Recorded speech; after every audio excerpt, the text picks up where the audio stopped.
Ready to move in premium triplex villas at Kollur APR Projects.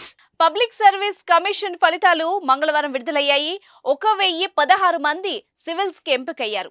అందులో ఒకరైన Shantappa కురుబర civils కి ఎంపికైన విషయాన్ని తన తల్లితో పంచుకోవాలని ఫోన్ చేశాడు. ఫోన్ ఎత్తిన ఆ తల్లితో, అమ్మా, మన కష్టాలు తీరిపోయాయి, నేను సివిల్స్ కి ఎంపికయ్యాను, రిజల్ట్ వచ్చింది అని ఫోన్లో చెప్పగానే ఆ నిజాయితీ కలిగిన నిరుపేద తల్లి, కూలీ పనికొచ్చా బిడ్డ, ఫోన్ మాట్లాడితే యజమాని తిడతాడు, తర్వాత ఇంటికొచ్చాక మాట్లాడతా అని ఫోన్ పెట్టేసింది. ఆ మాట విన్న ఆ కొడుకు కంట కన్నీరు ధారాళంగా కారింది. ఇన్ని రోజులు అమ్మ తన చదువు కోసం ఎంత కష్టపడిందో కళ్ల ముందు ఒక్కసారిగా మెదలాడింది. సివిల్స్ కి ఎంపిక కావడం గొప్ప కాదు, ఇలాంటి తల్లి కడుపున పుట్టడం అంతకంటే గొప్ప అని ఇంటికి బయలుదేరాడు ఆ కొడుకు. ఈ కన్నీళ్లు తెప్పించే సంఘటన కర్ణాటకలో చోటు చేసుకుంది. పూర్తి వివరాలు చూద్దాం.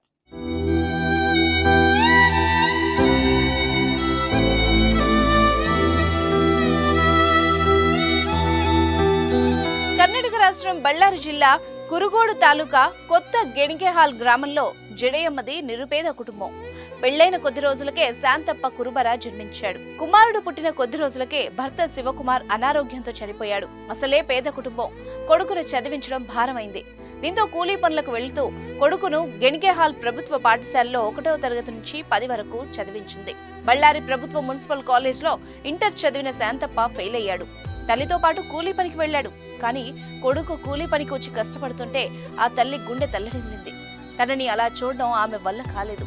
నేను చచ్చేంత వరకైనా కష్టపడతా, కానీ నువ్వు చదివి పెద్ద ఉద్యోగం చేయాలి బిడ్డ అని వేడుకుంది. తన ఆశ శ్వాస బిడ్డ ఎదుగుదలే అని నూరిపోసింది.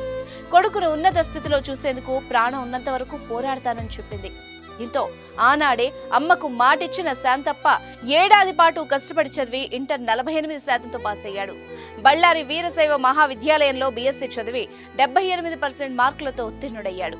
ఆ తర్వాత ఎస్ఐ జాబ్ వచ్చినా తల్లికిచ్చిన మాట ప్రకారం సివిల్స్ పై టార్గెట్ పెట్టాడు. 1కి 2 సార్లు ప్రయత్నించాడు. ప్రతిసారి దగ్గరకొచ్చి వెళ్లిపోయింది.